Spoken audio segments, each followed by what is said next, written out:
alas kaki, bahkan karena terkadang hanya diberi kardus, jadi bisa menyebabkan terpeleset karena licin.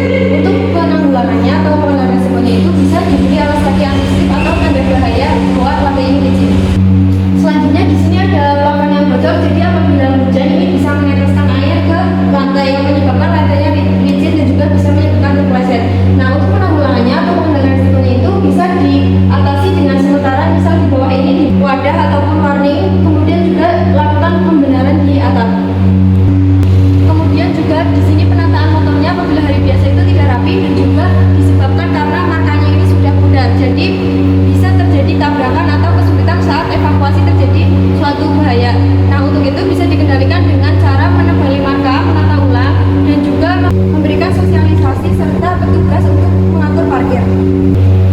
Nah, kemudian ada sangkar burung di saluran pipa air dan juga ruangannya terbuka, sehingga nantinya bisa menyebabkan terjadinya bahaya seperti hewan liar masuk atau sangkar-sangkar ini berjatuhan sehingga melilipi dan membuat kecelakaan. Untuk itu bisa dikendalikan dengan pembersihan rutin dan juga ini ditutup dengan sementara. Selain itu, karena ruangannya terbuka juga menyebabkan debu-debu di sini itu tambah banyak dan juga berserakan sehingga bisa menyebabkan kelilipan atau gangguan penglihatan. Jadi bisa dibersihkan secara rutin. Nah, selanjutnya saya sekarang sudah berada di lantai 1 lab rekayasa. Saya mendapati bahwa tidak ada ventilasi di sudut ruangan. Nah, itu dapat menyebabkan ruangan gelap dan pengap dan tidak ada sirkulasi udara dan pencahayaan alami. Nah, dengan resikonya itu kita dapat menambahkan exhaust fan atau ventilasi di atasnya sehingga mendapat cahaya. Kabel yang selanjutnya itu kabel menggelantung. Nah, ini tuh bisa menyebabkan potensi korsleting dan juga risiko kebakaran. Penanggulangan yang bisa kita lakukan yaitu dengan mengikat kabel dengan klip kabel supaya tidak bergelantungan. Nah, yang selanjutnya itu kabel melintang di lantai tempat berlalu lalang. Nah, itu dapat menyebabkan potensi tersandung dan juga cedera fisik. Penanggulangan yang dapat dilakukan yaitu kita dengan memasang pelindung kabel. Yang selanjutnya yaitu ada meja yang diletakkan di lorong evakuasi. Nah, itu dapat menyebabkan menghambat pada saat proses evakuasi dan menghambat penyelamatan saat darurat. Bahan yang dapat dilakukan yaitu dengan relokasi meja. Nah, yang selanjutnya itu ada plafon kamar mandi yang bocor. Nah, itu dapat menyebabkan air rembes dan menetes sehingga menyebabkan licin dan risiko terpeleset. Nah, penanggulangan yang dapat kita lakukan yaitu dengan memperbaiki plafon dan juga atap yang bocor. Di sini terdapat helm yang tidak tertata dengan rapi. Nah, itu bisa menyebabkan potensi tersandung cedera akibat jatuh. Untuk penanggulannya yaitu bisa menambahkan rak helm supaya tersusun dengan rapi. Di sini saya akan memberikan beberapa cuplikan tentang potensi bahaya yang berada di lantai 2 lab rekayasa. Yang pertama yaitu pipa-pipa yang diletakkan di tempat yang tidak semestinya, yang dimana pipa tersebut diletakkan di lorong toilet pria dan toilet wanita sehingga menimbulkan risiko tersandung. Dan yang kedua yaitu exhaust fan atau ventilasi yang hampir copot. Exhaust fan atau ventilasi tersebut terletak di langit-langit toilet pria sehingga menimbulkan risiko seseorang tertimpa ketika menggunakan toilet tersebut. Dan yang ketiga yaitu kardus-kardus bekas dan alat kebersihan yang disimpan di tempat yang tidak semestinya dan tidak teratur. Kardus bekas dan alat kebersihan itu disimpan di sela-sela kosong yang berada di toilet pria, sehingga dapat menyebabkan risiko tempat tersebut dijadikan sarang serangga dan bakteri-bakteri lainnya. Dan yang keempat yaitu kabel yang dibiarkan menggelantung di pojok langit-langit lantai 2 lab rekayasa, sehingga bisa menimbulkan risiko konsleting apabila kabel tersebut berkontak langsung dengan air atau benda lainnya. Dan yang terakhir yaitu tidak terdapat apar di setiap kelas atau ruangan pada lantai 2 lab rekayasa, yang dimana hal tersebut sangat berbahaya dan beresiko terjadinya kegagalan penanggulangan darurat ketika terjadi kebakaran besar atau kecil di ruangan atau kelas-kelas tersebut. Nah, pada kesempatan kali ini saya akan menjelaskan beberapa tempat khususnya di lantai 3 lab rekayasa yang sekiranya K3-nya kurang. Nah, yang pertama, ada kaca jendela besar dekat tangga yang menyilaukan mata. Aktivitas bahayanya, pantulan sinar matahari dari kaca besar dapat menyebabkan silau mata pada pengguna tangga, meningkatkan resiko tergelincir, jatuh, atau kehilangan keseimbangan. Untuk pengendalian resikonya, mengurangi efek silau dengan memasang tirai. Tindakan kontrolnya, rekayasa teknik seperti pemasangan penghalang cahaya, seperti tirai atau kerai. Yang kedua ada kabel menjeluntai dari atas plafon. Aktivitas bahayanya, kabel yang menjeluntai dari plafon bisa menimbulkan bahaya tersetrum jika kabel tersebut mengalami kerusakan isolasi.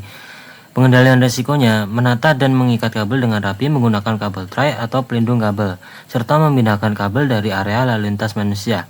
Tindakan kontrolnya rekayasa teknis dan administratif. Kemudian yang ketiga, ada kamar mandi bau dan tidak terdapat alas karpet. Aktivitas bahayanya, lantai kamar mandi yang lembab dan bau menandakan sanitasi yang buruk, meningkatkan resiko tergelincir serta penyebaran penyakit akibat bakteri dan jamur. Untuk pengendalian resikonya, rutin membersihkan kamar mandi, memasang karpet anti-slip serta menjaga ventilasi untuk mengurangi bau dan kelembapan. Tindakan kontrolnya dengan administratif dan rekayasa teknis. Kemudian yang keempat, ruang kelas tidak tersedia APAR. Aktivitas bahayanya dalam situasi kebakaran kecil, tidak adanya alat pemadam api ringan menyebabkan keterlambatan respon awal dan memperbesar potensi kebakaran. Pengendaliannya menyediakan APAR sesuai jenis kelas kebakaran yang mungkin terjadi, serta memastikan APAR mudah dijangkau dan berfungsi. Tindakan kontrolnya administratif dan rekayasa teknis seperti penyediaan APAR dan juga pelatihan APAR. Kemudian yang kelima, ada plafon tidak tertutup. Plafon terbuka bisa menjadi tempat sarang serangga seperti kecoa dan juga tikus yang membawa risiko penyakit dan dapat jatuh ke area aktivitas manusia. Pengendaliannya menutup plafon dengan material yang sesuai dan rutin melakukan penyemprotan disinfektan serta kontrol. Tindakan kontrolnya rekayasa teknis.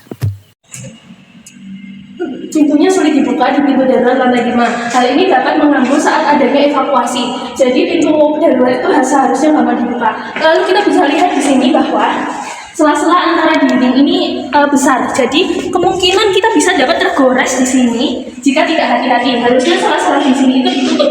Lalu untuk setiap ruang kelas ini tidak ada APAR yang sepadan. Walaupun di depan-depan kelas sudah ada APAR. Nah, ada APAR di sini, tapi seharusnya di kelas harus tetap ada APAR agar dapat menanggulangi saat ada bencana. Nah, lihat ini teman-teman. Ada paku yang menonjol di sini. Bagaimana kalau orangnya tinggi memang terkena di sini? Nah, harusnya paku ini tidak ada ataupun diisi oleh suatu barang seperti ini. Nah, kita bisa lihat adanya kabel yang menjuntai. Ini tuh bisa aja terdapat suatu bahaya dalam sini. Makanya harusnya kabel itu tidak ada ataupun dimasukkan ke dalam sela-sela dinding. Lalu coba kita lihat di kamar mandi. Ini juga ada nih. Nah, teman-teman bisa lihat di kamar mandi ini yang pertama, lihat saklarnya. Ini tuh banyak semen-semen di sini yang terdapat rongganya. Harusnya kita bisa menghilangkan semen ini agar lebih halus, karena orang-orang tidak akan tergores. Kalau terdapat pintu kamar mandi yang rusak, itu bandingkan dengan sebelahnya. Nah, sebelahnya itu kalau di sini langsung tertutup, tapi di sini tidak ada hitam-hitamnya. Kalau orang yang tidak melihat bisa saja tidak tahu jika tidak ada hitam-hitamnya, maka itu ini harus diperbaiki. Nah, sebenarnya ada bahaya lain yang serupa di kelas-kelas, yaitu saklar listrik ataupun AC kontrolernya itu tuh nggak rata, nggak ada sela-selanya. Harusnya itu ditempel dengan benar agar tidak terjadi apapun. Lalu terakhir di dalam kelas itu terdapat hal-hal yang tajam di belakang kepala sehingga dapat mencederai kepala. Harusnya itu tuh dihilangkan ataupun ditutupi dengan hal-hal yang lebih lunak. Terima kasih.